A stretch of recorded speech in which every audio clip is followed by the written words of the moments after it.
The roar of Arjun's motorcycle echoed through the valley every morning, a familiar sound that the villagers associated with both thrill and worry, for Arjun was known not only as the fastest biker in the region but also as the most daring. His daughter, Mira, rode with him often, laughing with the wind, until the day everything changed. A mountain race, a sharp turn, and a loose patch of gravel sent their bike skidding off the trail.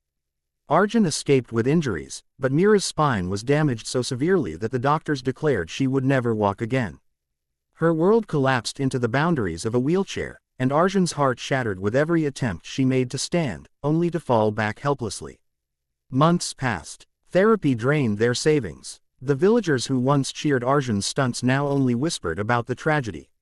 One rainy evening, as Arjun returned from work, he noticed a homeless boy sitting under the broken shed near his house, shivering yet quietly humming.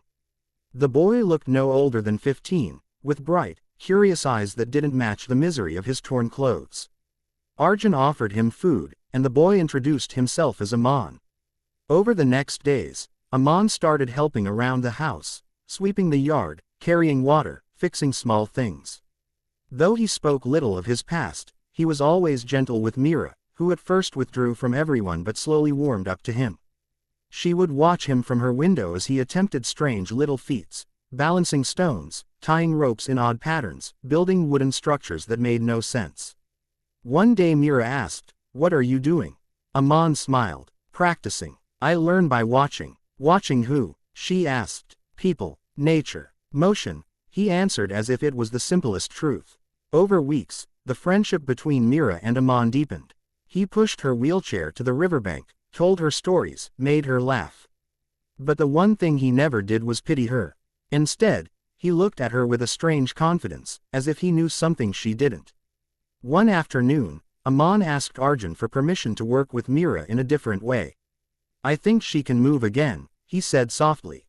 Arjun's face tightened. "Doctors said." "I know what they said," Aman replied, "but her body listens differently.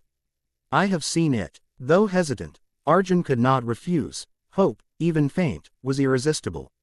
Aman began simple exercises with Mira, tiny shifts, hand pressure movements, attempts to move her toes.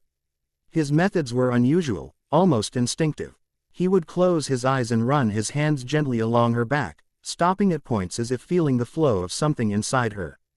Days turned into weeks, and Mira began feeling sensations, first tingles, then warmth, then small sparks of pain that made her cry, but Aman only smiled. "Pain means the nerve remembers," he whispered. One evening, when Arjun came home exhausted, Aman ran to him breathless. "She moved," he said. Arjun rushed inside to find Mira sobbing. "Papa, I felt my foot." Arjun fell to his knees, overwhelmed. From that day on, Aman intensified the sessions. He built a strange wooden frame, something between crutches and a swing. He adjusted ropes, tightened knots, and told Mira, "Trust me." With trembling fear, she allowed herself to be lifted into it. "Now try," Aman encouraged. Mira gripped the ropes and, for the first time since the accident, pushed down with strength she didn't know remained. Her leg shifted, slightly, but undeniably. Within weeks, she stood with support. Then, one miracle evening, she took a single step. The villagers were stunned. Rumors spread. Some called it magic, others a lie, but Arjun knew the truth. He had seen the impossible with his own eyes. But with miracles came questions. "Aman, how did you do this?" Arjun asked one night. The boy hesitated, then finally spoke. His father had been a traveling healer, a man who believed in the forgotten ways of the body, nerve mapping, instinct-based pressure therapy, movement resonance.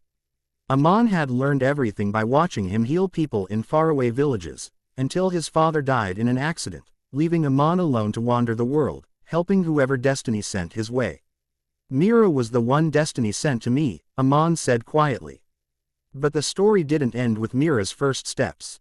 Arjun wanted the world to know of Aman's gift. Doctors examined Mira and were speechless. One of them asked to meet Aman, calling his techniques revolutionary. Soon, a rehabilitation center invited him to help children like Mira. When Arjun told him the news, Aman looked overwhelmed. "I never thought anyone would believe me," he whispered. The day Mira finally walked unassisted, the whole village gathered. Arjun cried openly as Mira took slow steps toward him, each one steady and full of triumph. She hugged Aman tightly. "You gave me my life back." Aman shook his head. "No, you found your courage. I only reminded your body." When he left for the rehabilitation center, the entire village stood to see him off. Not as a homeless boy, but as a miracle maker who turned a father's despair into hope and a paralyzed girl's fate into victory. And though the world would later call him a prodigy, a healer, even a phenomenon, Mira always remembered him simply as the boy who believed she could walk when no one else did.